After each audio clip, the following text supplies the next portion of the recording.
speaker for tonight, our brother. We want to get on our feet and put our hands together for Dr. Amous Wilson.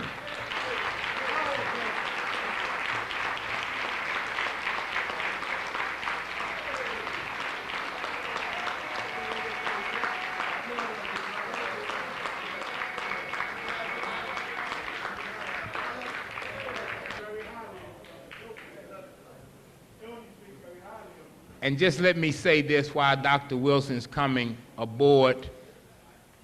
Next week, brothers and sisters, a great scholar out of Chicago, Illinois, someone who has had a tremendous impact on education and has been assaulted in D.C. and other places for her strong stance in the education of black people, somebody that we have honored here in New York, will be here at the Slave Theater, and that's Dr. Barbara Sizemore. That's next Wednesday night at the Slave Theater. Dr. Barbara Sizemore, certainly one of the great educational giants. And we're so pleased that she's going to take some time off of her busy schedule in Chicago to come and be with her brothers and sisters in the heart of Brooklyn at the Slave Theater. And so at this time, let me simply say again that I know that we are living in the best of times when we have people like Dr. Amous Wilson in our midst. We're living in the best of times when we have someone like this who's very modest, who doesn't try to be flamboyant, who's not trying to capture every microphone or capture every camera, just trying to do those things that are important for the liberation of black people, and is 1,000,000% committed to black people. And that's what we need now. We need a new kind of direction and a new kind of leadership. And a lot of that leadership is really going to come from you, not from us. We're looking at the leaders right now. You just got to step forward. The real leaders are out in the audience right now. We're only trying to serve and get you prepared to take over, because you are who white folks are really afraid of. You're who white folks are really afraid of. The real leadership is right out there. And the only thing we're trying to do is to prepare you properly for leadership by allowing you the opportunity to come out here, some of our great minds, so that can shape your mind for leadership. But the leaders are right there, and I'm so proud of that. I noticed, I can tell you in the last few days, Cuomo is trembling in his boots. He's trembling in his boots. And the reason why he's trembling, because there are blacks, there's a black posse out here that's on his case. Everywhere he goes, there's a black posse out here that's on his case. And what bothers him most about that black posse is he don't know anything about the members of that posse. He don't know anything about the members of that posse. And so you are the real leaders.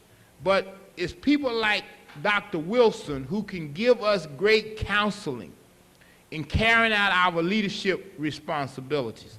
And that's why we are so fortunate to have somebody out here like him, and have somebody out here like you who is really going to elevate us, because we are a people of great wealth. We are people of great wealth. We are a reservoir of great wealth, living on an island of poverty. But we are a reservoir of great wealth. And certainly nobody can energize us like this brother. And as we greet him tonight, we just want to give him a round welcome applause and let him know how much we love him as a brother who has stayed true to the course. That's Dr. Amous Wilson. Let's give it up for Dr. Amous Wilson. Thank you. Thank you. Thank you. Thank you. Thank you very much. Thank you kindly. Thank you. Thank you very much for your warm welcome. It's great to be back here with you again this evening. It's been a while, and I always appreciate coming and being with you. And of course, appreciate your support. And I know each time I've been here, I've promised you about our next publication, but it's definitely on the way. All right. We are definitely now expecting to be out in November. And of course, each time I talk with you, the book gets larger. At last count, Brother Sababu, my co-partner there, told me we were around about 800 pages. So we're going to try to split it up for you, maybe 4 and 4. So it gives you some good wintertime reading. But then in a way, it's when we recognize that we are as complicated as any other people. And one of the things sometimes we underestimate the degree to which we must address ourselves as a people. And too often we have people who think that our issues and the things that we have to deal with can be described in 25 words or less. And so there are people who think that we are small people and small-minded people, so they don't have to write sometimes some sizable material. If other nations and other people require libraries to deal with their issues, so do we.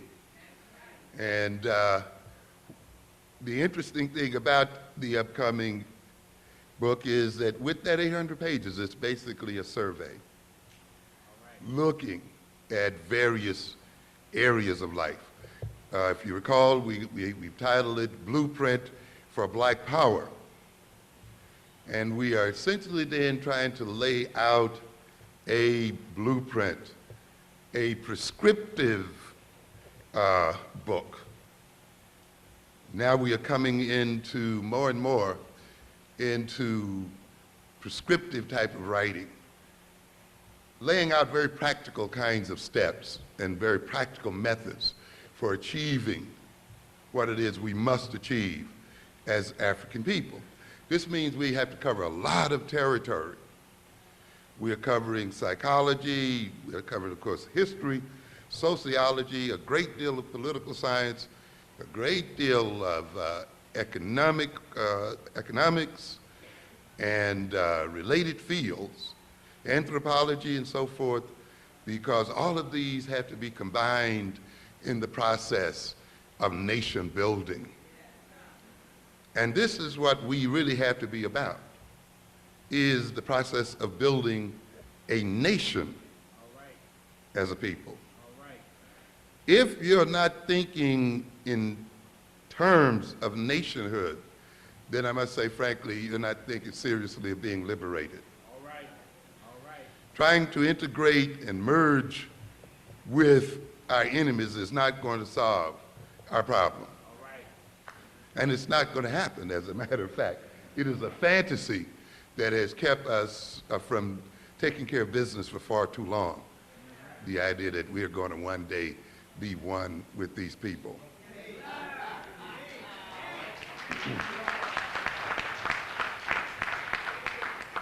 That we're going to merge into invisibility with these white folk.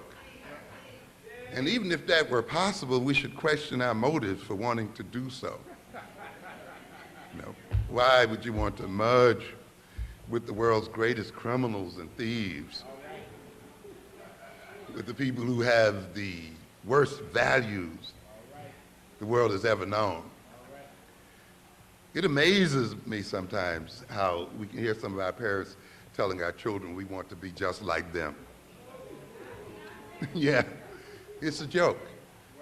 It's an insult to hear Dan Quayle or to hear President Clinton come and lecture black folk on values.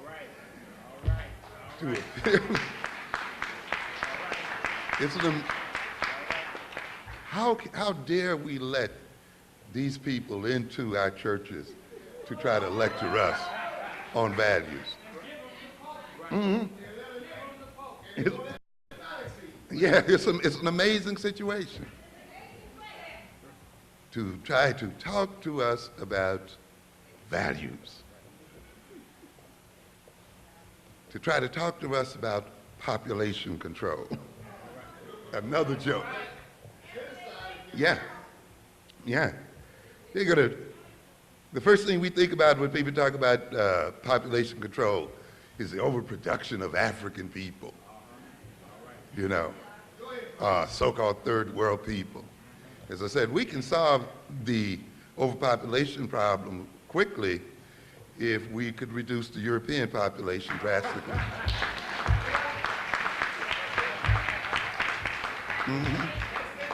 Yes, and people, of course, as I tell you, this world has to always be backwards, you see. The ones who need to be reduced most drastically have the world thinking the other way around. Because a good deal of the problem sometimes is not the number of people in the world, but the number of greedy people in the world. Where you have a so-called minority of people who consume the vast majority of the world's resources. This large population that they talk about could eat better if these people weren't eating everything up. And so, to a good extent, sometimes, to have more for everybody to eat, you have to get rid of the greedy ones.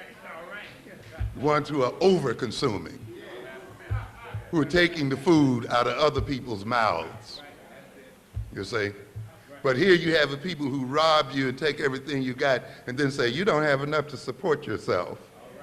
You know? And this is the kind of joke that we got going at here. And we're going to come back to this issue of values. But we're going to talk a little bit about African-centered consciousness, personality, and culture as instruments of power. Because ultimately, this is what this whole struggle is about. Power. Not loving one another and all those things we hear. Power. And to a great extent, the problems that we are confronted with today as African people and African people in America flows from our powerlessness or our inappropriate use of power. We've been made to even talk about it. We've been made to think that power is sinful and that to pursue it is a sinful pursuit. And that it's wrong. But you cannot exist without power. Without power, there is no life. A battery without power is dead. You need power to act, to behave in the world, to deal with the world. And consequently, then, we must interpret what we are about in terms of power. And we have the power, ladies and gentlemen. We have the possibilities. We just need to reorganize ourselves, reorganize our consciousness and our personality and our culture, and see them as instruments of power, and use them as instruments of power to transform our situation. So we should not look at consciousness as some abstraction. As I often tell people, the most practical thing you can have is a good theory, is a good concept to guide your behavior, to be used as an instrument to measure reality, as an instrument to test reality. A good theory then organizes the world and organizes one's approach to the world. It permits one to be able to evaluate the world in terms of where one wants to go and in terms of what one wants to do. To be without theory then is to approach the world on an ad hoc basis, you know, just to meet it here and there, and to not approach it in a systematic form. To live reactionarily, always reacting to what other people are doing, always being overwhelmed by events and overwhelmed by the future, instead of creating events and creating the future and making the future. See, when one has then a good theory and a good concept, one is able to do that. Consciousness, without human consciousness, there is no world. It is the presence of human consciousness that brings meaning into the world. Without human beings in this world, conscious human beings in this world, in effect, there would not be a world. We bring the world into being through our consciousness. And through our consciousness, we create the world we live in. Out of the totality of reality, our consciousness cuts out a world that befits itself. In other words, the kind of world you exist in reflects the kind of consciousness that you have. And notice if you change your consciousness or change your values and orientation, you enter into a different world. You interact with different people. People often that you didn't even know existed in the world. Social situations that you might not have even recognized until you entered into a new level of consciousness. You see people, say for instance, who become addicted, say to crack or something, and now enter into a whole world and enter into a whole social system that before they became addicted, they hardly noticed. They didn't know what it was all about. And they picked up new friends and new relations, whole new ways of acting, whole new purposes in life. They lost old friends, broke with old families, and all kinds of things. In other words, the consciousness, that addictive consciousness, brought into the world a new foreground and put other things into the background. Therefore, man's consciousness is a creative act. And the kind of consciousness you have will determine the kind of world you create. And consequently, when you look at the world that we live in, African people, we must recognize to a great extent it is a world of our own creation. It is a world that has been generated by the type of consciousness we've been permitted to be instilled in us as a people. As I told you earlier today on the radio, we talk about the white man as having power. And I want you to recognize that power ultimately has to do with a relationship between people. And that the white man's so-called power is to a great extent based upon the nature of the relationship he has with the black man. We empower him by the nature of our own behavior and attitudes as a people. He cannot be, as I said earlier, what he is unless we are what we are. I'm telling you. To a good extent, the European is our creation. Yes. Mm-hmm. If we look at our behavior, we will see that to a good extent it is our behavior, our values, our consciousness, the kind of personalities we've established in ourselves, our tastes, our desires and needs that maintains the European in this position. We talk about the civil rights movement and the apartheid system of the South. When blacks decided just to get out of the buses and walk, the system changed. Yeah. When they just stopped sitting behind the white driver, just changing that relationship, changed the nature of power in that system. When they decided then to walk side by side, when they decided to walk abreast and line themselves up, because they had not walked that way before, for the ends before, the relationship changed. When they kept their monies in their pockets, when they sat on those stools and blocked the other people from them, and changed the nature of the interactions between themselves and Europeans, the nature of the system changed. So therefore we have tremendous power. It depends upon how we align ourselves as a people and how we decide to relate to other people in the world, because they cannot have what they have unless we are who we are. And that is why we don't have to spend a great deal of time always appealing to them and analyzing them, because we can better appeal to our own sense of self and our own consciousness. And we waste a lot of time trying to transform them when through transforming ourselves, they will be transformed automatically.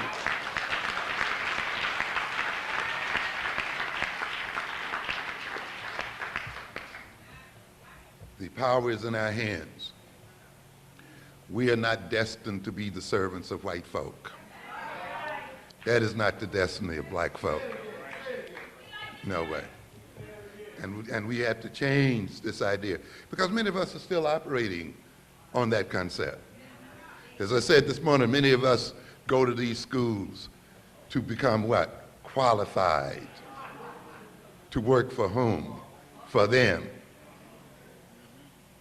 Why do we assume that they're going to have the jobs for us? Yes. These people are having difficulty making jobs for themselves. The greatest problems that the Europeans are facing today, and the European economies are facing today, is that they are not generating enough jobs for their own people. And even though America is bragging about the millions of jobs it's creating, those jobs are part-time jobs. The bulk of them are part-time jobs, low-wage jobs, and jobs that have little or no future. So when people talk about creating jobs, you got to ask what kind of jobs are being created. That is why, of course, this system is not investing in black education. It no longer needs black people to maintain its employment structure. You see it bringing in people from outside of the nation to be employed. You see it even is hiring in the world itself, in other nations and other places. Already, it has reached the point where its need for black males is pretty much saturated. And it literally then is warehousing us in the jails and prisons and provoking us to kill each other and to destroy each other out here in these streets. And yet we are still organizing the education of our children as if the white man still has jobs waiting for them in multitudes. How different our education would be if we sent our children to school to create jobs for themselves.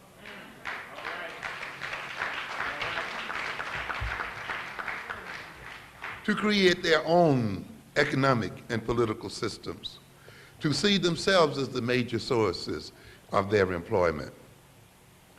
As I remarked earlier today while we were in the radio station, I heard something about some people out here protesting for jobs and pushing these other people for jobs. And I asked the question, do we know how many jobs we really create for other people? We are a job creating people. We don't realize it because we don't think in terms of nation. You see, we saw ourselves as a nation, we could see that we create jobs like any other nation. I mentioned there today, how many jobs are created by black music? Yeah, look at the whole structure of the music industry. From promoters to manufacturers of the records and the tapes and what have you, to the whole entertainment field, to the sellers of music in the stores, you know, what do we say, the Tower Records and the other great sellers of records and music and so forth, advertising that uses our music and all these things. How many thousands of jobs are we creating as people? We're creating them, but they have them. You see? We sing the music, they sell it. We sing the music, they market it. We sing the music, they promote it, you see. We sing the music, they produce great conglomerates like Sony, CBS Music, creating all kinds of jobs. We're creating tremendous jobs for a lot of people. How many jobs do we create just buying from Koreans? Buying from other ethnic groups out here, How many people are we creating employment for in terms of our spending habits as a people and our consumption habits as a people? How many jobs are we creating going to jail? We're creating all kinds of jobs and wealth. And we must come to understand this. We are creating these jobs, and yet we are begging for jobs. This means that in somewhere our consciousness has been impaired. We are begging for what we are making already. We cannot use our own creations as a source of our own wealth. I told you earlier today that the Creator could not have intended for us as African people to be a poor people if the Creator implanted in our soils all the wealth that was planted there. We talk about the minerals and the oil and the gold and the this and the that that's implanted in African soil. So it seems as if the Creator blessed us from the very beginning with wealth and possibility. Therefore, for us to be going hungry over this wealth and to be starving in the midst of it and to be perceived as a dependent, indebted people while our wealth is being shipped out to other people, we're actually selling a lot of it for pennies and nickels and dimes and less, means that there is something wrong with our consciousness. Because ultimately, ladies and gentlemen, we've said what? That the wealth of a people is ultimately not in their land. But where is it? It's in the mind. The wealth of man is in his mind, in his consciousness. You got to look at it. And we mentioned the example of Japan. No mineral wealth to speak of whatsoever. Nothing at all. A nation, by the way, which is totally dependent. Of course, we get things backwards, don't we? We see ourselves as depending on Europeans when the reality is the other way around. When they depend on us and our soils and our people, we have to be backwards in order for this situation to be the way it is. Our reality has to be turned backwards, and we have to live in an almost permanent state of deception in order to be used the way we are used. The Japanese must depend on others for their vital resources, their oil, their timber, all of these things that they use to create their technology and so forth is taken from the soils of other people and then sold back to them. And yet they are seen as rich and powerful. And the peoples whose wealth they take or buy are seen as poor and poverty-stricken. Ultimately, then, you cannot rob or take from wealth from a what? Poor people. You cannot get wealth from a poverty-stricken people, people who have nothing you can get nothing from. So if you're getting all your diamonds and your gold and your magnesium and all this other stuff, then from African people, then African people must be what? Wealthy and rich. And therefore, if African people are poverty-stricken with this material wealth, then it must be because our consciousness as a people is impoverished. And we are suffering then an impoverishment of our mentality. As we said before, if you have a good mind, you can con another joker out of his land.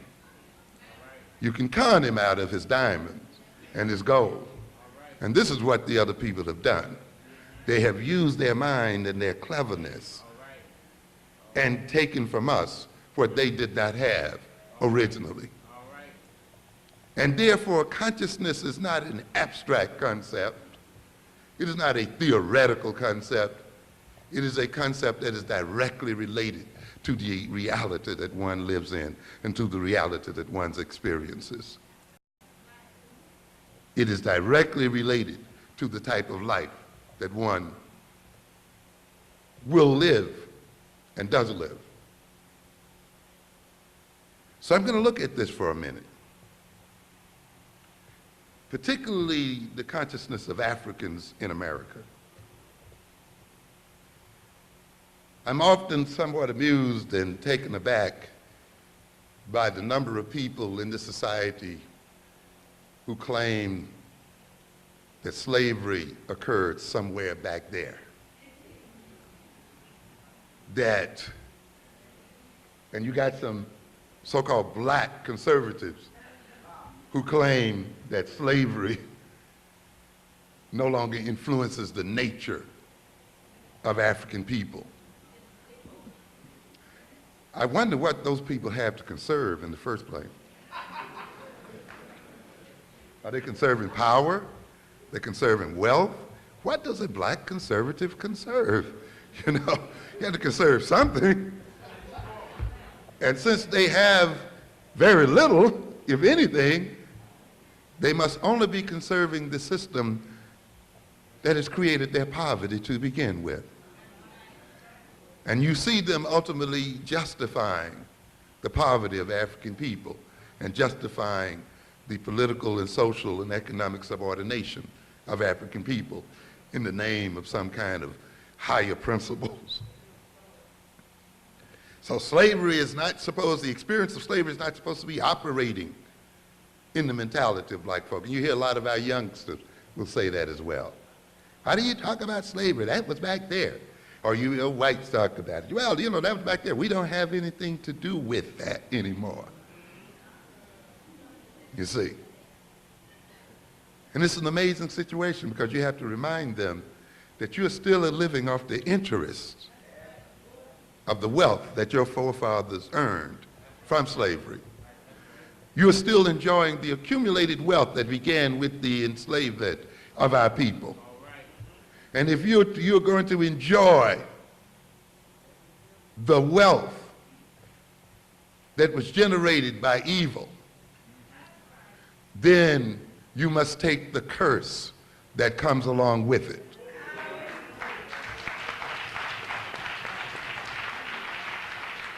And therefore, even though you personally had nothing to do with it, but because you have received stolen goods, you must pay the price as well.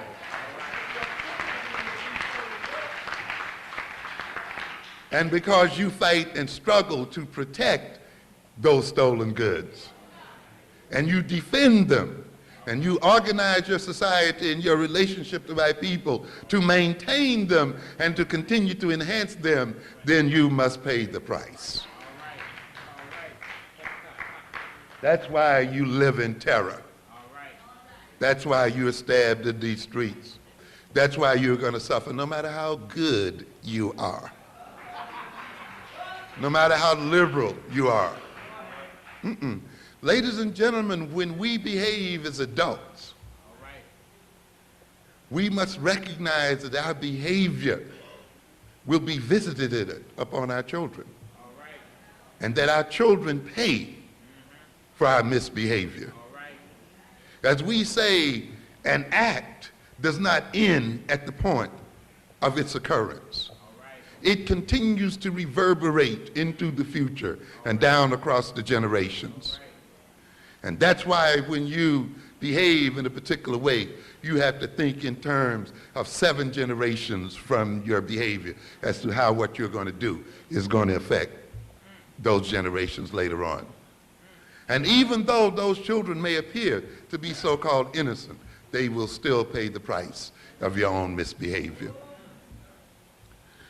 This country whose parents and whose adults have misspent its treasure, and while they have enjoyed that treasure, ultimately their children will have to pay the taxes or will have to pay the price. So we have a bunch of people out here who think they can rape and rob the world and think that they could have enslaved the world and think then that they are going to sleep well at night. It doesn't work that way. But we have some of our people here who think then that slavery was back then and had nothing to do, and has nothing to do with them. Ladies and gentlemen, we've never escaped slavery. We still share the slave consciousness of our great-great-grandparents. We are of the same mind to a great extent that they were. We have not advanced beyond these people. How can I say that? I generally ask a series of questions. You say that slavery has nothing to do with you and slavery was back there, and I ask you the question then, what language do you speak?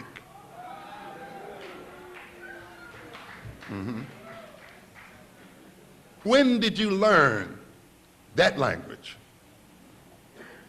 Was that the language African people were speaking when we were taken into slavery in America? In other words, the language we speak at this moment is what? A slave language. The language that our slave ancestors were forced to learn.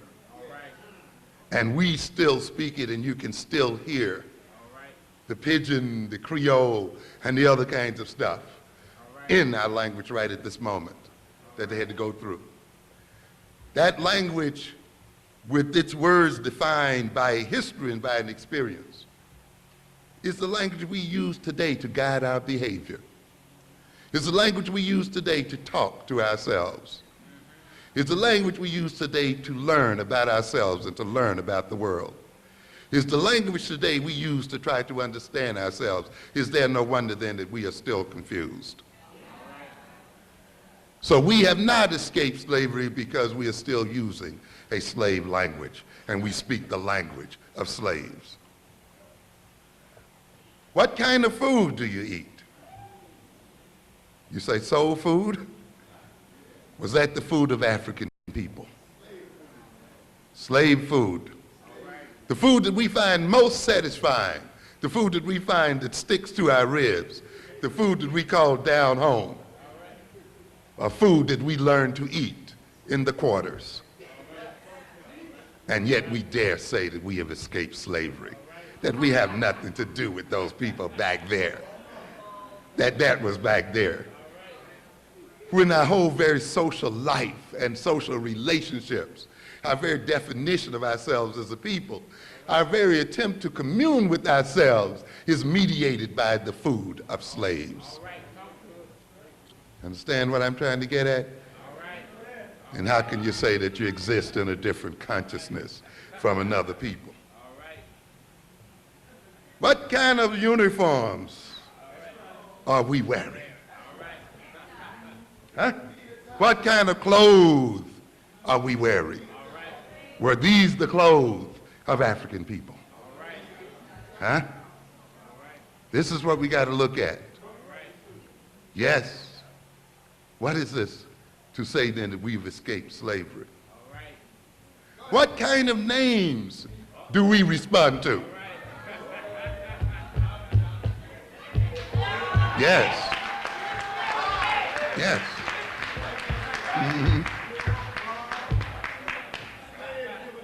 Tamikas and all these other things we got going out here. What kind of names do we identify with? Why is it that African names sound strange to us now as a people, and yet we dare say that we have a different consciousness from our great slave grandparents? How can we say that?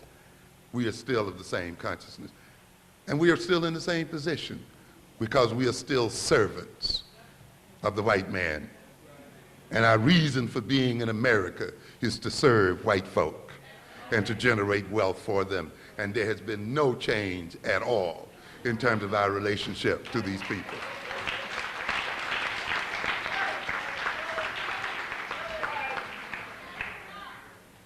The values that we pursue are slave values. and the values of servants.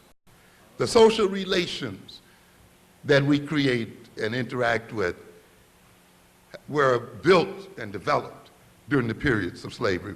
We have not escaped it at all.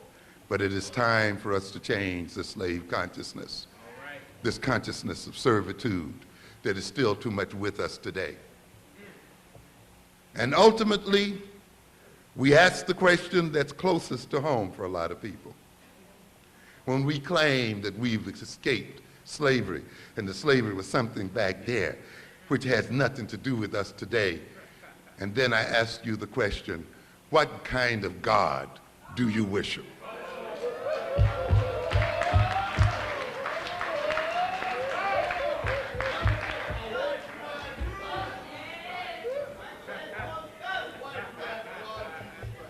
What's the name of it? Who taught you to praise him?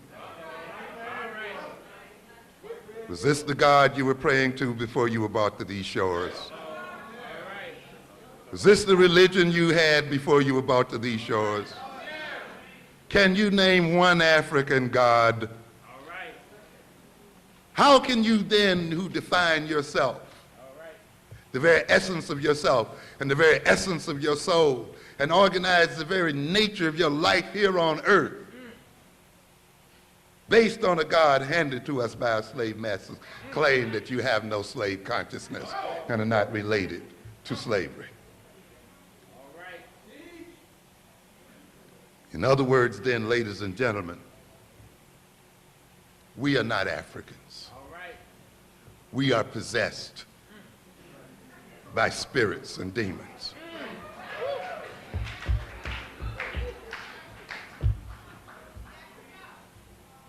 We have let another people's spirit take possession of our bodies and take possession of our minds. When we speak, it is not with our African voice. It is with the voice of that demonic presence that uses our lips to speak its own language. Yes. Yes, and we have to recognize this. We are possessed. And if we are to transform ourselves and to transform the nature of our relationship with those who are our masters, we must engage in an exorcism and clear the devils out of our minds.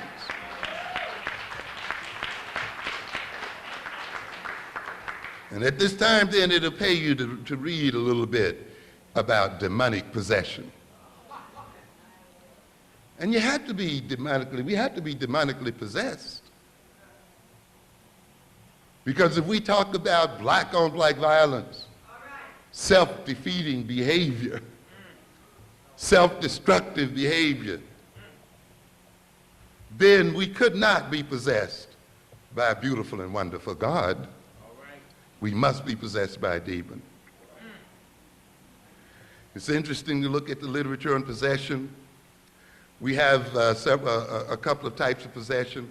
One is called a somnambulistic possession. Somnambulistic. Soma, in this instance, having to do with sleep. You hear it in the word sominex. You know, ambulistic, to move around. Ambulatory, right? So we're talking about people who are what? Sleepwalking. They're not awake, but they're walking around. The body is moving, and it is walking in an organized fashion and walking systematically, but the person is still asleep. And in somnambulistic possession, then, the individual's original self has been repressed and displaced, and the spirit, and he identifies with the spirit that possesses him. And his I and the spirit's I are one and the same. And we have a lot of that here today, where the spirit that has been implanted in us, we have taken to be us, and we've identified with it. That is why in defending ourselves, we end up defending the people who rule over us. In defending our ego, we end up maintaining the social structure that has destroyed our ego to begin with. And you see it in our youngsters, who will fight and kill in the name of respect, and fight because their egotistic orientation has been insulted. And therefore, in defending their ego, they do not kill the people who destroyed their ego. They kill each other and maintain the ones who destroyed them in the first place in power. And that's why the subtitle of my book, Black on Black Violence, was Black Self-Annihilation in Service of White Domination.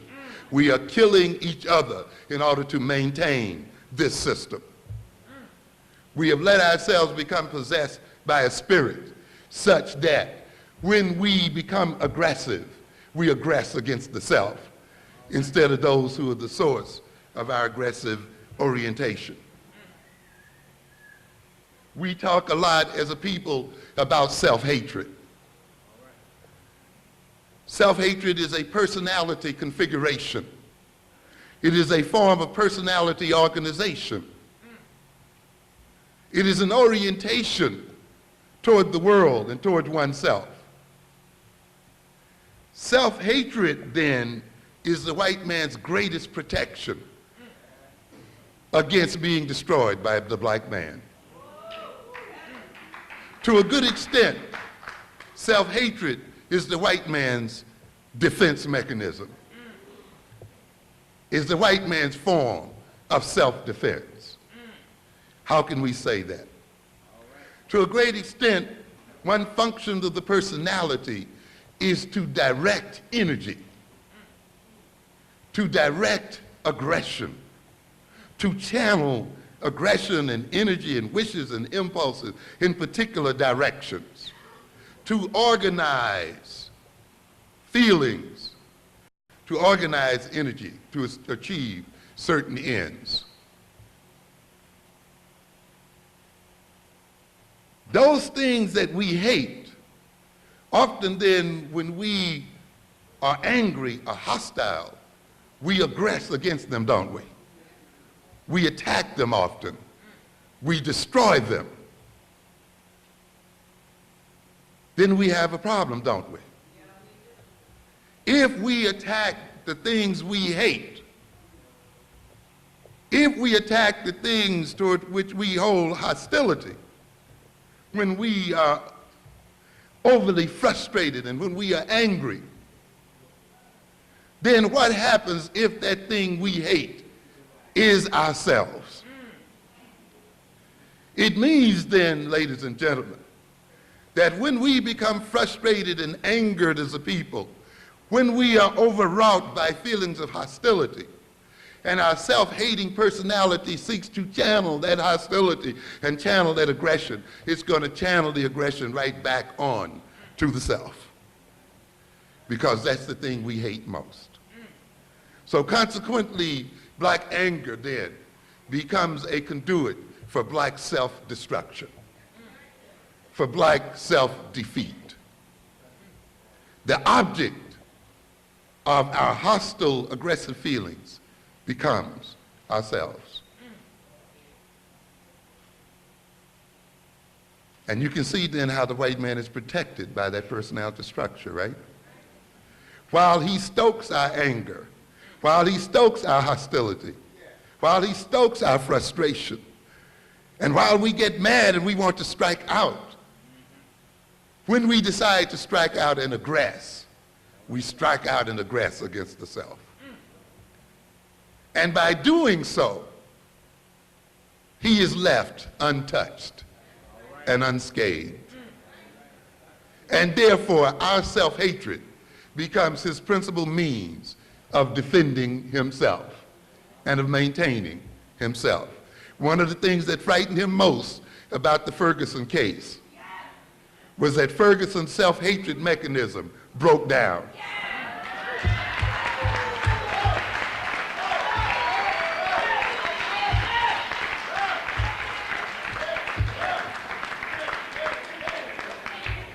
Unlike many deaf, dumb, and blind Negroes, he knew who his enemies were.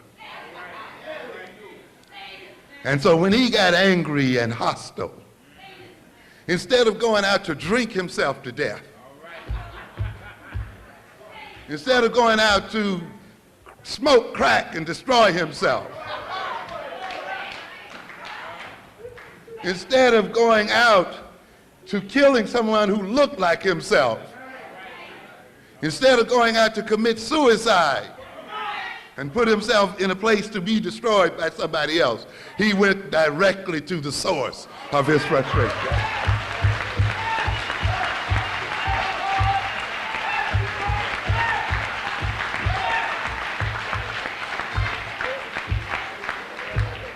And this is what frightened those people. They were wondering how many more are there like that, and are they increasing? Yes. So you can see why the seed of self-hatred is planted in the minds of the black man. We spend a lot of time about what it does to us, but we got to look at it because I've told you before, every maladaptive characteristic in the black psyche is there for white folk. And it's not purely there because they hate you, or they misunderstand you, or they don't know who you were and what you're. It has nothing to do with all of that. I tell people when you analyze the so-called aberrations in the black personality, you must always ask the question, what are their social functions and roles? Who benefits from this aberration in the black man's mind? What are the social and political and economic benefits, and for whom? Who gains from this particular orientation in our minds? And then you begin to see why it's there and what its function is. And so every complaint we have about ourselves has a political, economic, and social intent beneficial to white folk and detrimental to ourselves. And that means then, somewhere along the way, we became possessed by these orientations, and they were implanted in our personalities. We have come to identify with them as our natural selves, as our natural orientations. We have assumed that they represent who we are. And we have now then found many ingenious ways to defend the demons that possess us. And ultimately then, those demons destroy us and have us destroy others like ourselves. There's another form of possession we call lucid possession. In this sense, the person at least has a sense of self, and they have the sense that there's another spirit in them. And they struggle with that spirit, sometimes losing the battle every now and then. They become obsessed with their struggle, with the spirit, and in a sense then are disenabled by that struggle. So some of us are in that state. We're not quite satisfied with the identity we have. We know somehow that there's a deeper African self in us. We're also aware that there's a Eurocentrically implanted demon in us, and we wrestle with it daily. There's another type of possession we talk about here, and that's spontaneous. What has sort of occurred spontaneously against our will. This is in contrast to one we talk about as artificial, one deliberately created. What do we mean by that? When we go into a particular social setting, such as a church or such as a rock concert or the like, and we go through a set of rituals and behavior, we go there and go through these behaviors and rituals and songs and dance as a mean of deliberately being possessed by what? The Spirit. And having our bodies taken over and being possessed. And then we say, we feel what? The Spirit. We feel the Spirit living within us.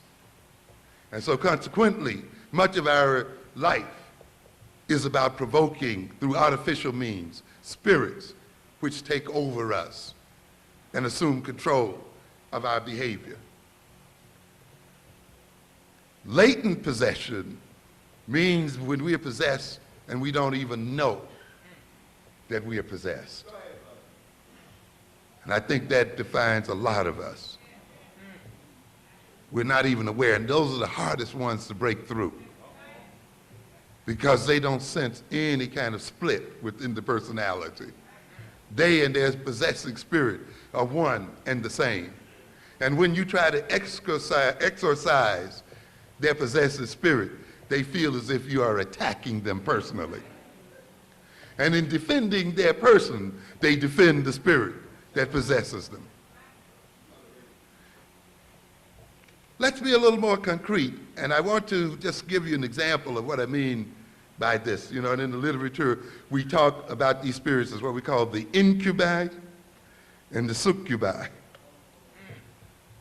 The spirit that lies in the body or lies on the body, the incubus, and the one that lies under the spirit, the succubus.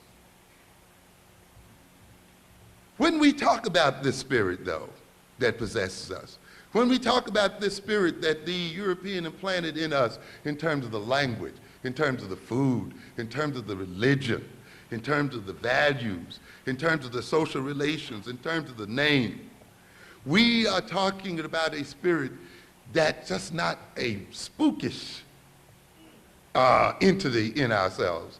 It actually incarnates in us. What do we talk when we talk about incarnate? We are dealing with the Latin root carnes, which has to do with what? Meat, flesh. In other words, the Spirit comes to dwell in our very flesh and comes to sculpt our very bodies. And therefore, the Spirit is a physical thing as much as it is a psychological thing. The bodies that we have tonight, ladies and gentlemen, are bodies that have been created by the European experience and are not our natural bodies as African people. Just as the surface of our bodies reflect the influence of another people, the very internal nature and the physiology of our bodies reflect those people as well. That's why when you get rid of them, you're going to have a healing experience.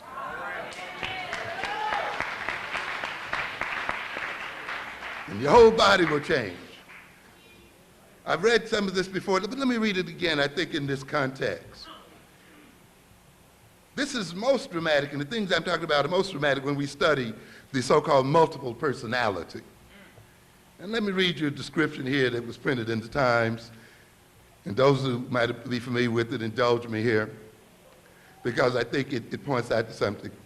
It begins, when Timmy drinks orange juice, he has no problem.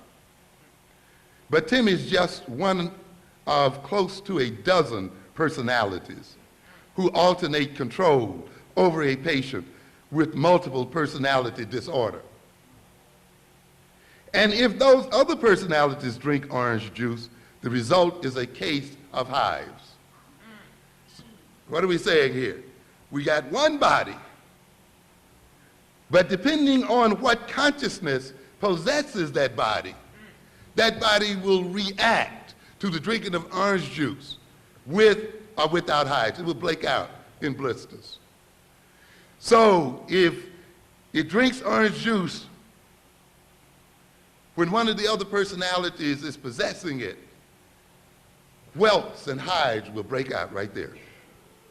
If Timmy comes back, if the new consciousness comes back and takes over that body, the hives will disappear almost on the moment. In other words, then, there's a different body for a different consciousness. It goes on to say then that medical disorders that are found to differ from one sub-personality to another. In other words, even though these so-called personalities possess the same so-called body, each personality has a different order of illnesses associated with it. Each personality is vulnerable to a particular type of ailment, one way or the other. So what are we talking about? We are saying that each consciousness, which is represented by each personality, creates its own body, creates its own physiology, and thereby creates its own vulnerability to various ailments and so forth. You see, you get people in medical school who try to teach you that disease only occurs as a result of some kind of viral syndrome or some kind of entry into the body of some bacteria, other thing, and certainly that is a part of it, and certainly there's reality there. But the body must interact with the viruses and must interact with the disease entity. And this is what we talk about when we talk about the immune system. That health is not necessarily the absence of the disease, but the capacity of the body to resist the disease, to stand up against the disease. And so consequently then, when these bodies are taken over by different personalities, these personalities apparently change the nature of the immune system of those bodies, making them vulnerable to diseases when one personality is present and not so when another is present. Which means, ladies and gentlemen, then, that the nature of the consciousness which possesses us as persons will to a degree determine the illnesses to which we are vulnerable as a person and as people.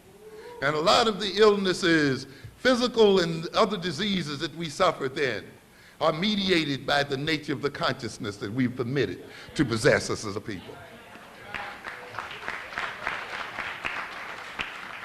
So to a great extent, the defeat of disease, the maintaining of health, must not only be pursued in terms of discovering new drugs and these kinds of things, but must involve self-discovery and self-knowledge. It goes on to state that in people with multiple personalities, there is a strong psychological separation between each sub-personality. Each will have his own name and age. Does that strike the bell? What did we say earlier? To what names do we respond? Are they the same names to which we responded prior to slavery? So in other words, as we got the new slave personality, we got what? New names. Yes, yes, yes. And we were changed. To a good extent, our names were given us to designate our new consciousness and our new situation. Each will have his own name and age, and often some specific memories and abilities. In other words, each personality has its own history, has its own biography, has its own memory. And you look at Negroes when they have a certain consciousness and look at the history they remember. Look at the things that they keep in their memories and look at the histories they study and identify with. Look at them fight African history. Yes. Look at them want to identify with the history of Europeans. Look at them wanting to define themselves in terms of that history. And look at them having memories only for that history. Look at those Africans who are still under the possessive influence of the European implanted spirit and note that they have little or no knowledge of African history, and therefore little or no knowledge of their own history as a person and an individual. So there's a consistency between the consciousness and the history that a person has and the memory that an individual has. They frequently, for example, personalities differ in handwriting, artistic talent, or even in knowledge of foreign languages. Speak a different language depending on the personality that's in there. Multiple personalities typically develop in people who were severely and repeatedly abused as children, apparently as a means to protect themselves against the pain of abuse. Does that strike another note in you? Often only one or two of the subpersonalities will be conscious of the abuse, while the others would have no memory or experience of the pain. To a great extent, the personality of the African American today has been shaped by our desires to escape the memory of the slave experience, to deny its existence. We don't want to talk about it. We don't want to come in terms with it. We don't want to re-experience it psychologically. We don't want to know about it. And therefore our lives becomes defined by eternal escape and avoidance of reality and of history and of a knowledge of who we are and how we came to be who and what we are. And consequently, we cannot act upon the reality of our history, and we guide our behavior and define ourselves in terms of a fantasy as history and a misinterpretation of reality. This is what it is. Yes. How did we get this religion we talked about earlier? I talked about Star Trek, and we talk about the time warp that Star Trek depicts quite frequently, of how people move from one state of consciousness and one world and are suddenly flipped into a new world. They go through a warp, and suddenly, all of a sudden, everything that they used to use to guide themselves no longer counts. The language that they used to speak can no longer be understood in the new world. The values that they used to guide their behavior are no longer workable. In fact, it gets them into trouble. The gods, the culture, the nature of the social relations, and all of the things that they used prior to meeting the warp no longer suffice. Now they must learn new values and new behaviors and new orientations in order to adapt themselves to the new universe that they live in. We are in that kind of position today. Think about the African in the world the African lived in prior to being brought across the oceans. Think about the gods we praised. Think about the organization of our societies.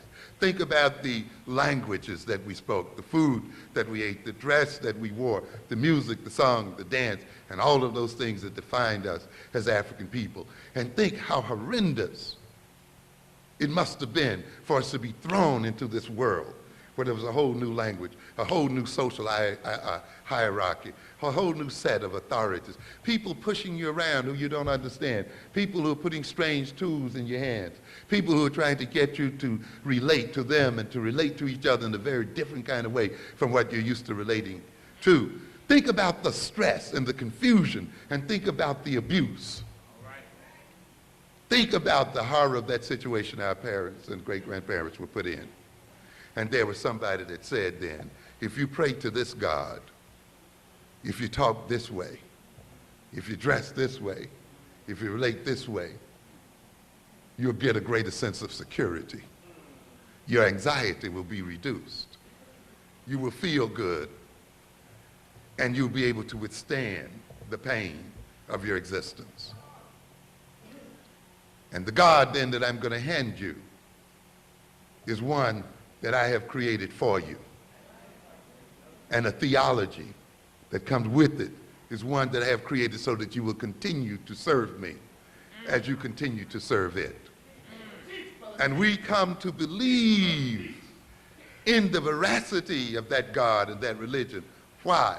Because we feel so secure when we follow it. And we feel so relieved when we follow it. And yet we wonder why, despite all of our prayers, despite all of our devotion, we still suffer the way we do. I often ask the question, why is it that the people who prayed the most have the most of their children in the jails of America today?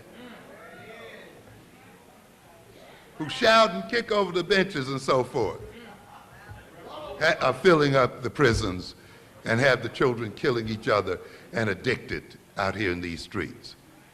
There must be a problem here, ladies and gentlemen. We must reorient ourselves to our religion. We must reorient ourselves to our gods, because apparently we don't have the appropriate orientation. Because as that book you read says, you can tell a tree by what? The fruit it bears. And therefore, if it bears bitter fruit, or if it bears no fruit at all, the God you worship says it is but fit to be hewn down and thrown into the flame and consumed. Read your own Bible. It gives you a very practical measure as to whether the religion you're pursuing is an appropriate one. And that measure says, look at the fruit that it bears. And if then the kind of religion and the God you're pursuing ends up having your sons in the jails of America and ends up maintaining African people in slavery and servitude in their own lands and everywhere, then something is wrong in terms of how we relate to that religion and that God, because the outcome is wrong and the outcome is destructive. And it's because we don't want to confront the abuse that we went through and deal with. You see, when you go through that time warp, the only way you can ultimately come to understand the new world is to understand what happened when you went through that warp that transformed what? The personality, that made the personality what it was. And I find that interesting when further over, when I read here of what happens when the personality moves from one personality to another, when the body is possessed by one personality and that personality is displaced and another one comes in. It says, during the switch, there is typically a period of seconds or even minutes when heart rate, breath rate, and other physiological markers show a disorganization that is followed by a new pattern typical of the personality that is emerging. In other words, then, we go through a period of disorganization and stress, and then the personality is reorganized to fit into the new circumstances. We can't continue to pursue this, but it's interesting to look at the changes in blood pressure that each personality brings about, the other kinds of changes, physical changes that are representative of the personality. So what are we saying here then? That each personality has its own name, its own history, its own memory, biography, way of speaking, language, way of thinking, way of perceiving itself, its own vulnerabilities. Each personality generates its own life space and generates its own types of social relations. Each personality has its own tastes and appetites and its own morality. So to a great extent then, if we look at the problems and issues that confront us today as African people and see those issues in terms of the consciousness, we would recognize that we must rid ourselves of the consciousness that has been implanted in us by our European masters.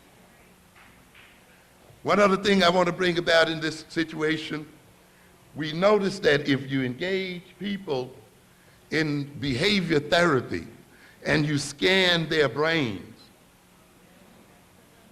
and look at how their brains metabolize energy, there's a relationship between the areas of the brain that are rapidly using energy and the type of mental activity a person is undergoing and the type of physical behavioral activity the person is undergoing. Each personality, each type of orientation has a blueprint in the brain in terms of the various areas of the brain that are functionally relating one to the other.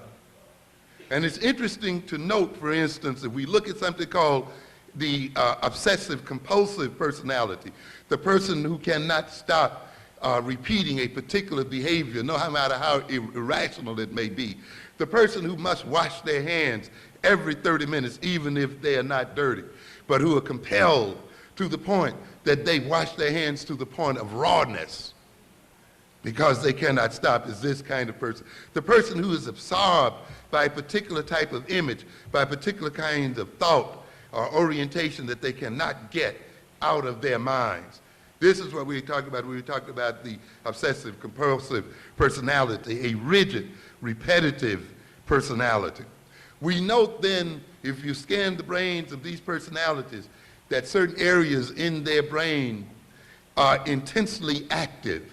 For instance, we talk about their frontal lobes, the so-called orbital lobe of the brain, the orbital cortex of the brain, the part of the cortex that is above the eyes, the part of the cortex that concerns itself with intentionality and purpose and direction and motivation, and the connection of that cortex to the lower brain, to the what we call the caudate nucleus, that part of the lower brain that deals with repetitive behavior, that deals with monitoring, that deals with modulating behavior, that deals with, in its connection with the hypothalamus and with the thalamus, with senses, with the distribution of the senses, and with organizing the senses.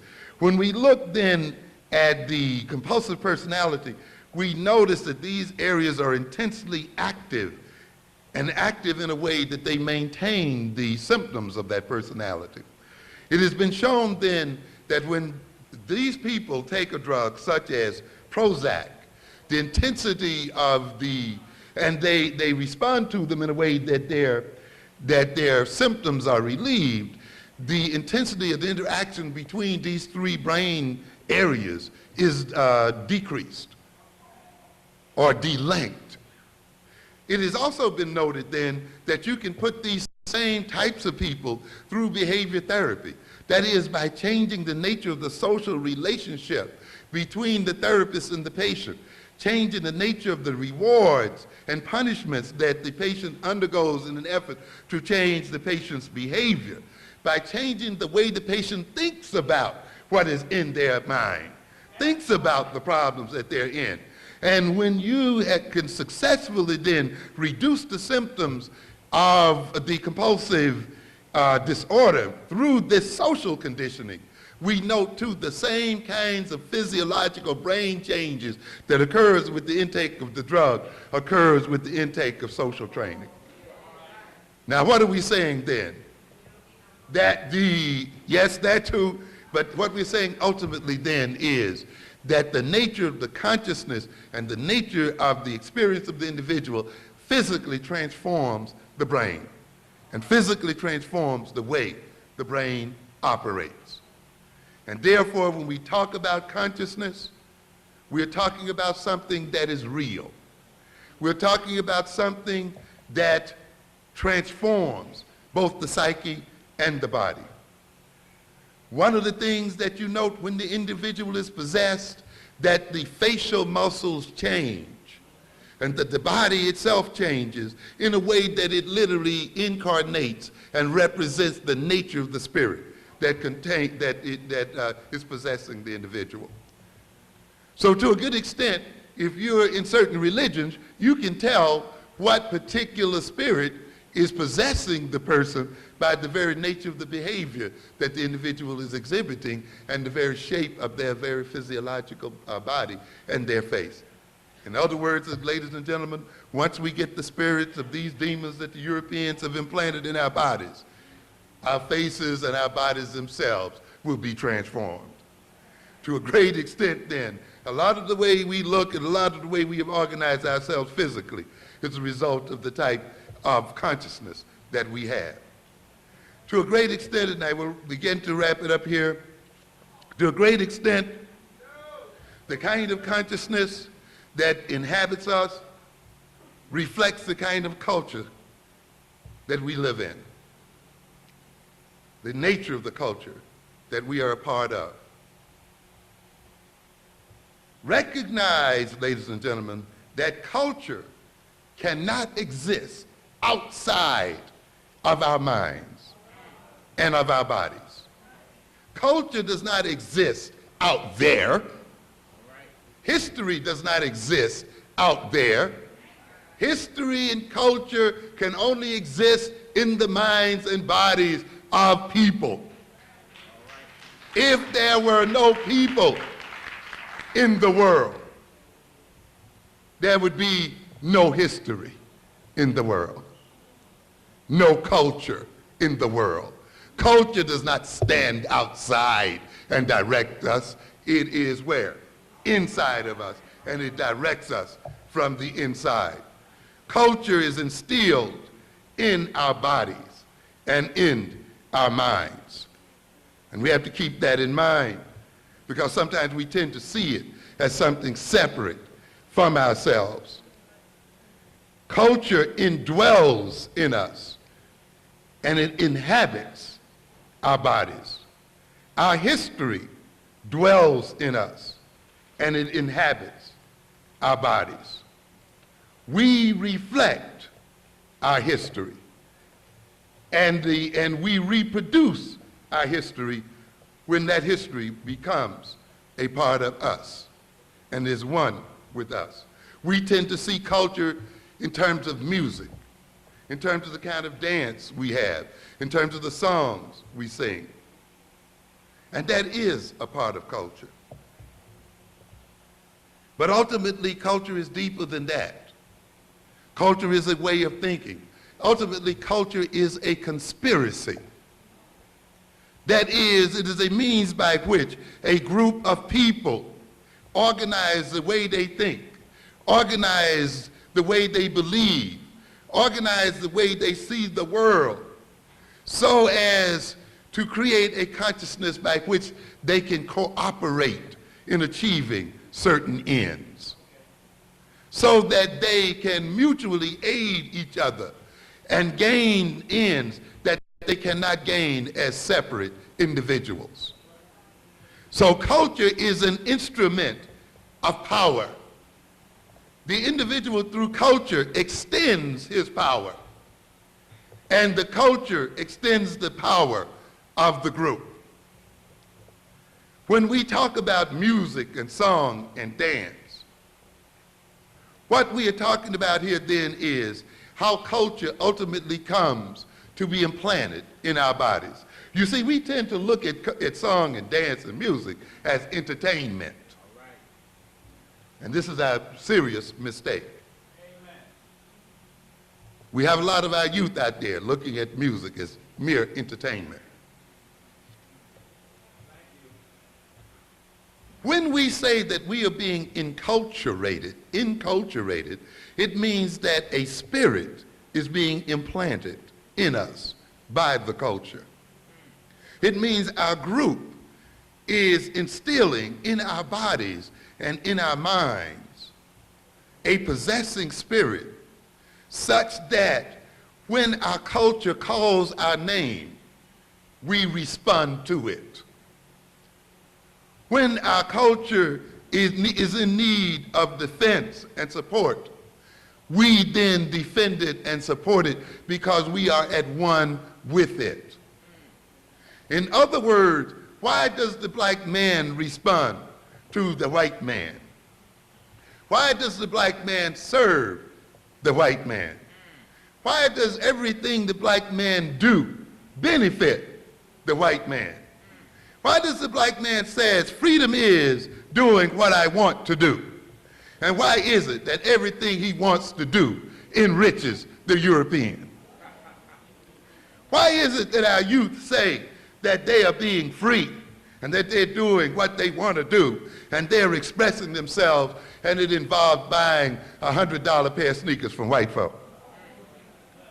Yes. Yes. All of this kind of stuff. Why? Because the spirit that is implanted in the human mind and in the human psyche is there to only respond to its creator and to its master. And therefore, when you let another people generate a spirit in you, when you let another people generate certain values in you, when you let another people generate a certain look, generate a certain reality for you, when you let another people let you see yourself in a particular sort of way and see your own people in a particular sort of way, they have implanted a spirit, and that spirit has been created by them, and that spirit only responds to them. And it only responds to them in terms of furthering their interests and working against the interests of the body it possesses. And this is why there's that self-destructive spirit in us. Because the demon that possesses a body is not there for that body. It is there for the creator that placed it there. And if necessary, to obey its creator, it destroys that body. It will destroy the body it inhabits. The taste that that spirit has will be taste that can only be satisfied by buying from its master creator. The values that that spirit wishes to satisfy and realize can only be realized by going through the aegis of the master that created it. That is why every value and every taste and every desire and every need that provokes us, every one of these things that we seek to desire, ends up having us going through white folk. And that's why we think we need them. And every time we satisfy them, they in some way benefit in our seeking satisfaction. Because the demon that we call ourselves is answering to the call of its master. So a culture creates its own possessing spirits and enculturates and inculcates those spirits into the bodies of its members, so that those members, in defending their own egos, in defending their own interests, in defending what they perceive as their own needs, in satisfying their own taste, in satisfying their own values, satisfy the needs of the culture, enrich the culture, empower the culture, defend the culture, advance the interests of the culture. And how then does the culture implant its spirit into its members? It does it in a very strong and primordial way. It uses vehicles. And one of the major vehicles that's used is music, rhythm, song, dance. A culture involves people moving what? Together, in tandem, in rhythm. It involves them having the same temporal sense, the same kind of time clock, so that they can move in synchrony, one with the other. And music is about synchrony. Poetry is about synchrony. Song is about synchrony. Music is about symbols. And you see, ultimately, it is through symbols that you evoke behavior from people. So when a culture creates symbols, those symbols are designed to evoke particular types of reactions and feelings and moods in its members.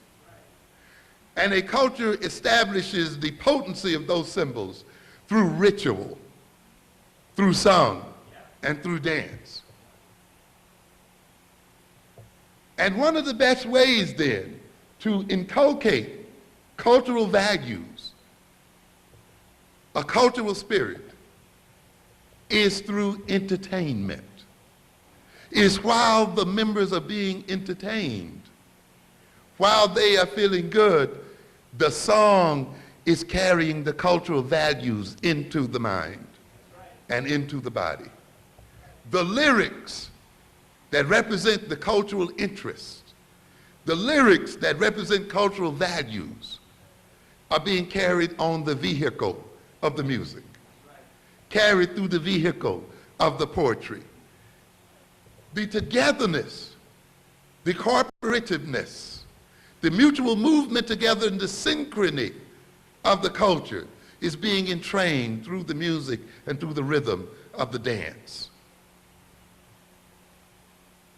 Therefore, you see, when you let another people take over your music, when you let another people take over your dance and attach their content to it, they will use your own music and your own dance and your own rap lyrics and your own poetry and your own cultural symbols to carry their message into your body and into your mind, such that you can only respond then to their beck and call and to their wishes.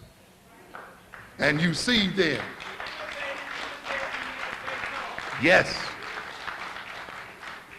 you see then that they get you to buy those sneakers and they get you to buy all of those things by what? Associating them with your what? Your music, with your cultural symbols, you see, with your poetry, with your rhythms. And so they attach their content to our rhythm, their content to our song. Yes. But in a way, they take our own instruments and turn them against the self. Notice how quickly, when one of our youngsters was rhyming, "kill the police," that kind of content was washed right out immediately. Yes. But what washout occurs when they sing about shooting each other with their Glocks and the other things? When their contents of self-destructiveness ride on the rhythm of their song and of their dance. And when the symbols are loaded then with self-destructive elements and content. So what are we saying here then? That enculturation is the process of building in responsivity and ultimately responsibility, the ability to respond to a particular call. And we then have appropriately enculturated ourselves when we can respond to our own culture and to our own values and to our own needs. One other thing here then, as we rapidly bring these things to a close, we have to look at personality in this light as well. We think our personality is ours. You must recognize, ladies and gentlemen, that the human being is a social animal. We exist in society. We exist in groups. We are born dependent, not independent. We have long periods of dependency. And it is the social relationship between ourselves and our mothers and ourselves and our group that protects us during our long periods of dependency. And in a sense, we never quite get over our dependency and need for one another. And so consequently, we are social animals, and we must then respond to social situations. Our personalities, because they may be our personality, does not mean that they are not inculcated with a social spirit, and they are not designed for a social end. In other words, the individual exists for the social unit, not for himself. We see individuality as something that is just for ourselves. Why are we individuals? We're individuals to a great extent because when our culture and our group confronts problems, we want to maximize the possibility that we will solve those problems by the fact that different individuals look at those problems in different ways, and they can contribute their particular perspective to the group, and those perspectives can be used as a means for solving the problem for the group. So even individuals are there to strengthen the group. You see, if all the people in the society thought just alike, and saw the world just alike, they thought no differently one from the other, the society would be soon defeated because it would be uncreative. It would not be innovative. It would not be able to change its perspective of a problem in a way so that it can solve it. So what does it do then? It creates individuals. It's like the reasons why we have genetic variations. We say no matter how intense a plague may be in a nation or a people, there are always one or two people left standing. Because in some way or another, their genetic structure has permitted them to withstand the plague. And as long as we got a few of those survivors left, and as long as they can reproduce, the race continues and goes on. But if the race had all exactly the same genetic structure, then a plague would wipe out the total race and the species would cease to exist. And the same thing then operates in terms of differences in personalities. We differ in personality ultimately because these differences contribute to the survival of the species.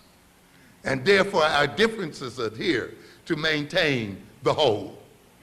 So the main problem of a society is to maintain enough cohesion so people can act together and behave together and act in synchrony one with the other and cooperate with each other, but not be too overly organized so that they cannot bring their own creative perspectives to problems and issues. You see, and this becomes the problem of society. So there must always be that tension between being in the society and obeying its rules, but being a little bit off so that we can say, hey, maybe if you look at it this way, we can work it out and we can deal with it this way. So the personality itself must carry the element of society within itself. But the thing we must note, that personality, consciousness, and culture are cultural creations. And the type of culture that people exhibit and the type of consciousness we exhibit and the type of personality we exhibit reflects the type of history and experience we've undergone as people. When you let another people then be the determiner of your history and experience, they then become the determiners of your consciousness, of your personality, and of your culture. Ultimately, we must recognize that we use consciousness to deal with the world. Culture is an adaptative tool. It's an instrument by which we deal with reality, by which we adapt to reality, and by which we adapt reality to ourselves. The kind of consciousness we have will determine how we deal with reality. Consciousness then will, in the fact that it determines how we are going to deal with reality, how we change reality, then is a power. Because ultimately, power is about enabling something to take place. The ability to do something, the ability to change something, the ability to adapt, the ability to defend oneself, the ability to change oneself in order to solve a problem. This is what culture is about. Culture is not static. Culture is not stuck in one place. Culture itself must reconstruct itself if the system in which it exists is reconstructed and rearranged. That is why some of us get in trouble, because we want to find an African culture stuck somewhere back in the 13th century and want to apply it to ourselves at this point in a different context. African culture is not a culture stuck in place and time. African culture is constantly changing and evolving because the context in which African people live changes and evolves. What makes it African culture is that it operates in the interest of African people. It is designed to advance African people. And therefore, the consciousness must be measured in terms of the degree to which it maintains our survival and advances our interests and puts us at the center of our concerns and at the center of our purposes. When then we talk about black culture, make sure we're not talking about a reactionary culture, a culture that has been generated by our reaction to our abuse by white folk and to our control and domination of white folk.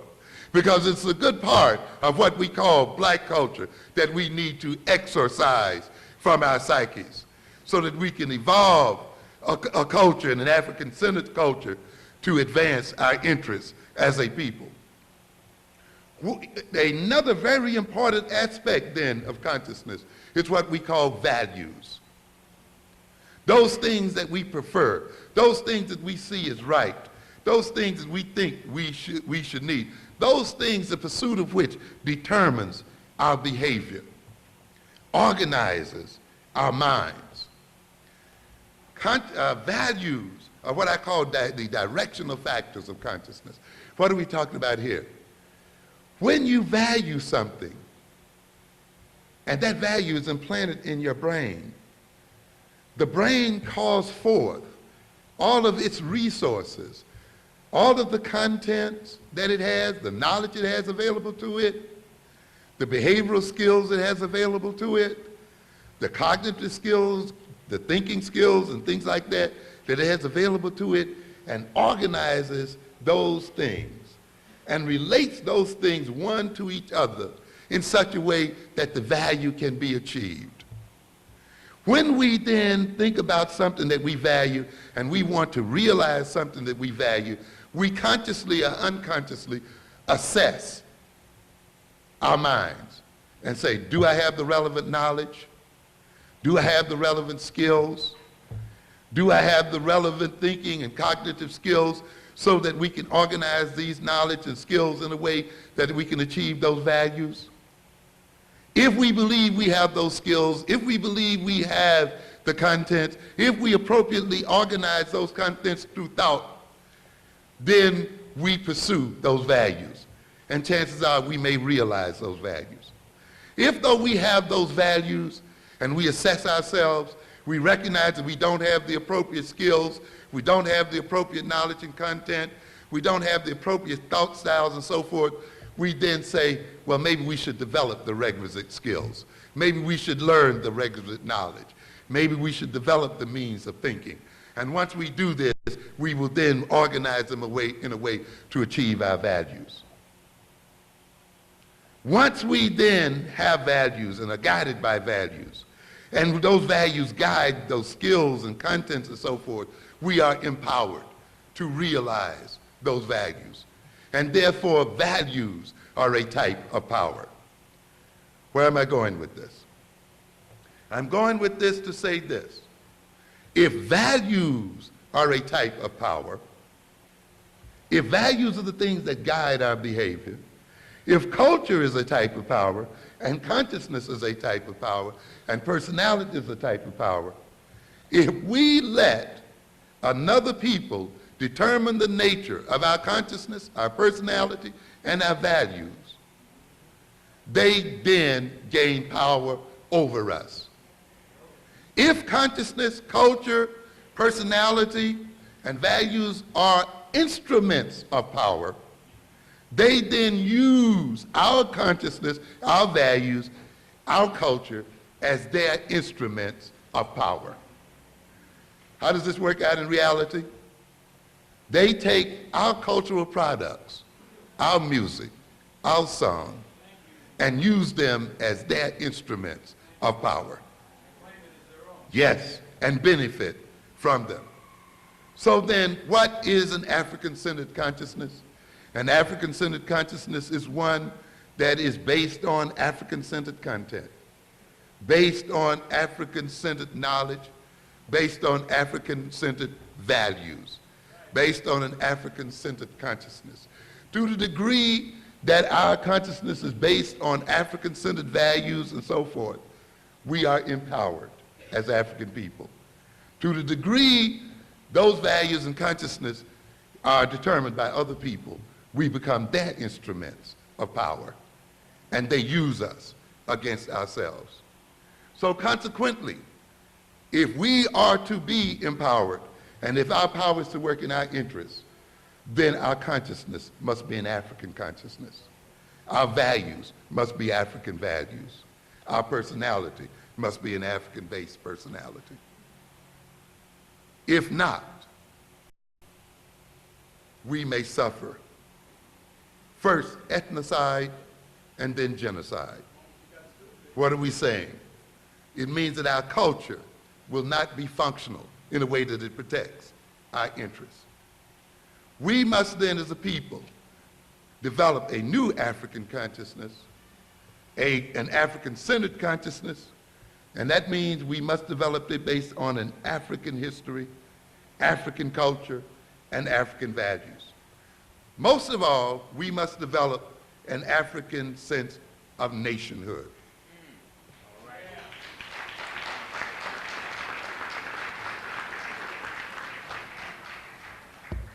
To a great extent, many of the problems we suffer today is a result of the fact that we do not see ourselves as a nation.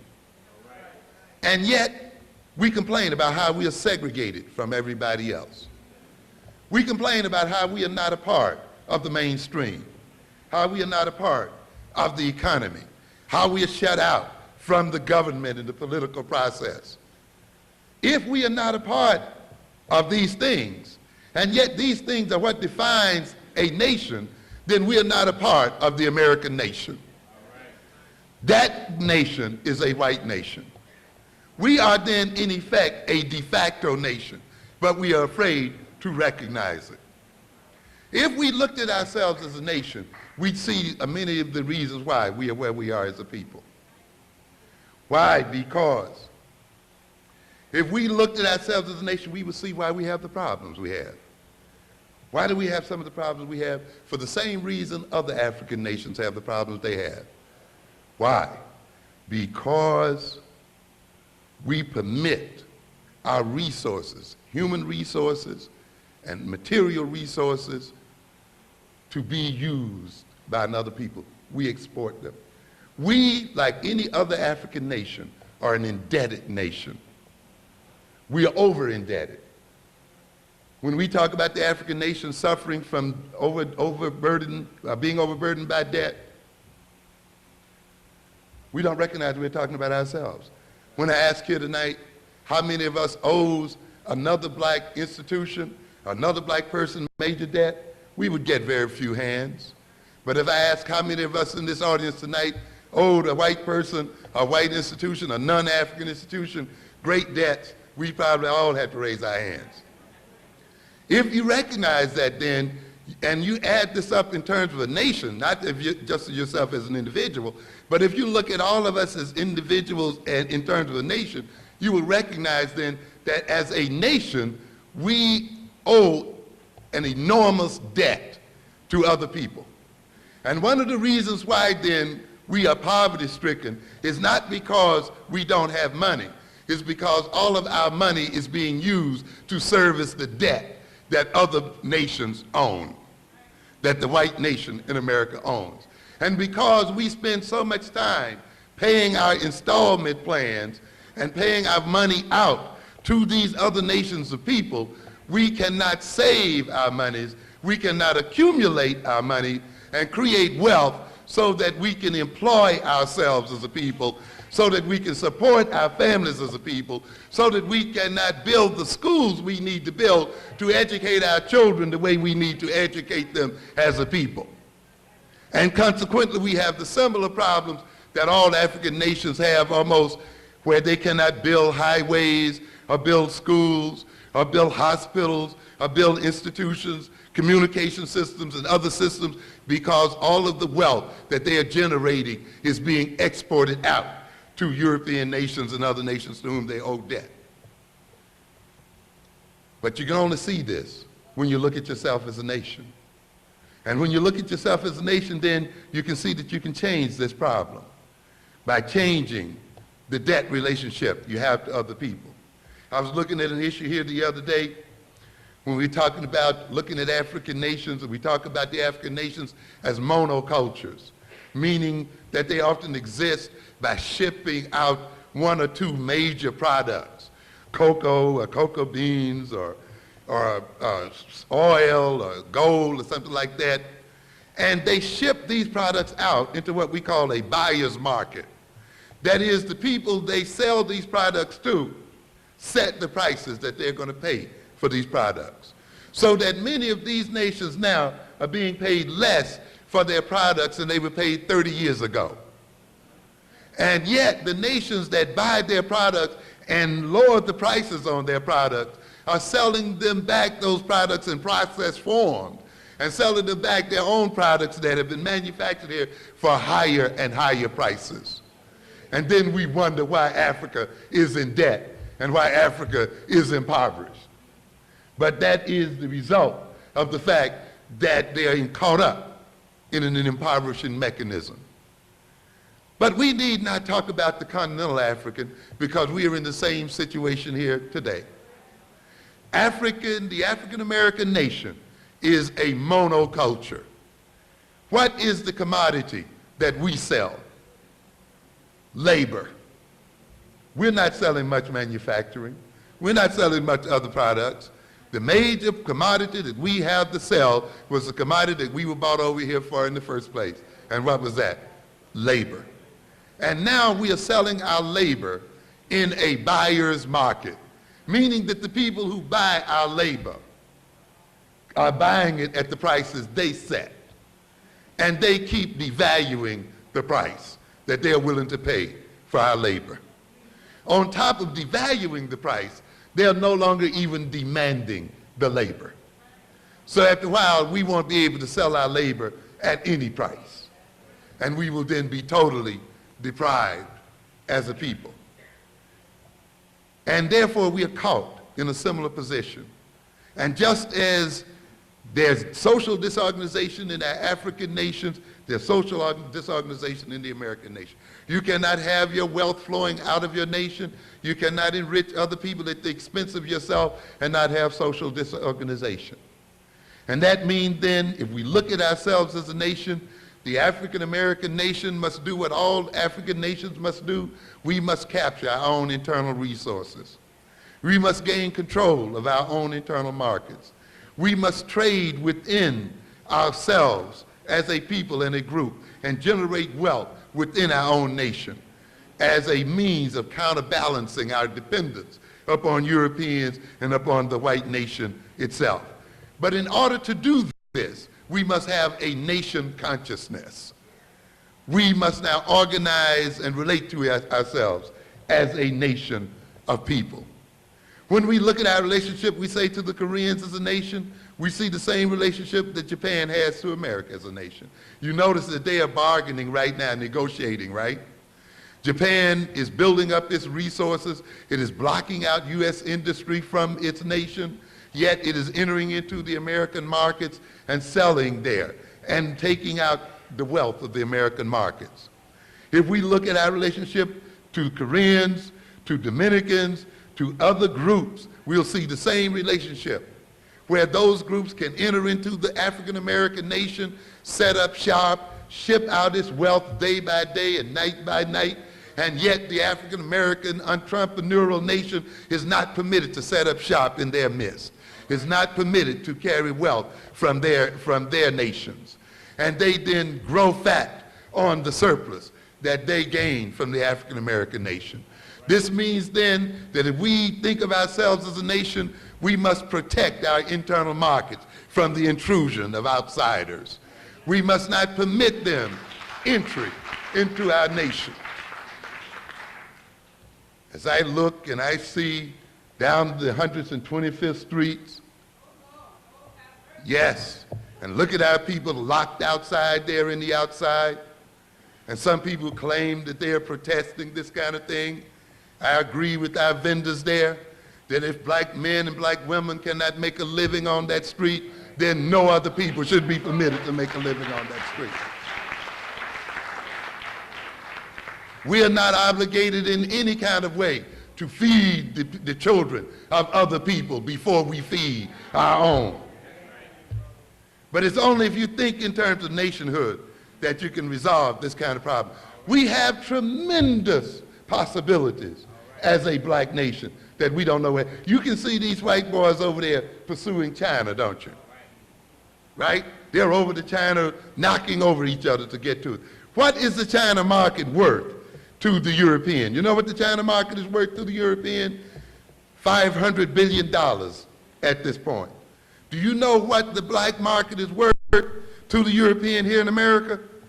$400 billion. Our market is worth as much as the Chinese market, the Mexican market, which they've drawn up to bring in NAFTA.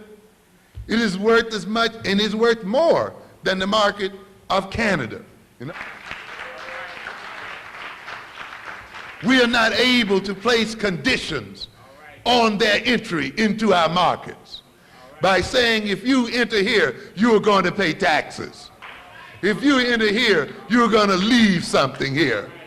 If you enter here, you're going to leave money in the institutions. You're going to contribute to our schools. You're going to contribute to our recreational centers. You're going to contribute to the employment of our people and to the stability of our families. If you cannot contribute to these things, if you cannot create jobs, if you cannot contribute to the education of our people, then we cannot permit you to operate within our borders. This is the way a nation runs. You don't let another people walk in and have their way and walk out and leave you impoverished as a people in the name of a free market. There's no such thing as a free market. Yeah, that's white folks' propaganda. Free and open market. No free market. They force people into their market. Castro was not free to say, I don't want to be a part of it. When he said, I don't want to be a part of it, they did what? Embargoed him and locked him out. The Japanese, in the early part of the century, said, we don't want to be a part of your market. What did the United States do? Sent Admiral Perry in there and blasted those markets open. What free markets do you have there? There are no such things as free markets. And when you learn that, you're going to be the better for it. And we got the markets, but we are not taking advantage of them. We have gotten ourselves in a situation where we are locked out of other people's markets and we permit them into our own, such that we are locked out of our own market. And then we wonder why we suffer the way we do. It is not because we are poor. If we were that poor and impoverished, then why did those people come to us to earn their living and their wealth? It means then we must be a wealthy people. I was looking over here at a recent report. You see, we have as a people everything that it needs to make a nation. We have telephones, fax machines, computers, highways, bridges, riverways, waterways, trucks, everything that many nations in the world, in fact, the vast majority of nations in the world, wish that they had available to them what the African American nation has available to it. They wish they had the highways. They wish they had the trucks. They wish they had the trains. They wish they had the ships. They wish they had the computers, the telephones, and all of those kinds of things that you can just pick up and dial right away, and they don't have to be routed through France and somewhere else. The lights don't go off at 2 o'clock every day or just flip on and off. You got it all here. Then why then are we not better off than we are? Because it is not enough. As I told you earlier, it is not enough to have gold in your soil, or oil in your soil, or diamonds in your soil. You must have a consciousness. It is only with an appropriate consciousness that these things can be transformed and converted into what? Wealth and power, and can be used for the advancement of a people and the survival of a people. The same is true here then. You cannot just have telephones and faxes and this and that and not just have money in your pocket. That's not enough. You must have a consciousness that transforms those phones and transforms those faxes into a communications network that unites a people across regions and places and cities and becomes a basis for a system of distribution, a basis for uniting and creating a market from which one earns wealth to feed one's family and to stabilize one's social situation. But you can have all of these things, but if you don't have a sense of nation, if you don't have a group consciousness, if you do not identify yourself as a nation, then these are but so many instruments and becomes, as a matter of fact, the means by which we destroy ourselves. We're looking at the black buying power in America here, 1990 to 95. We got a report here called the Georgia Business and Economic Conditions, published here by the Selleck Center at the University of Georgia, titled Black Buying Power by Place of Residence, 1990 to 95. The second of a two-part analysis of buying power in specific markets. What are we talking about here? Is this published for us? No. What it's published for is for white folk. And it's telling them how much money black folk got. And it's telling them that the money black folk got is the difference between their success and their failure.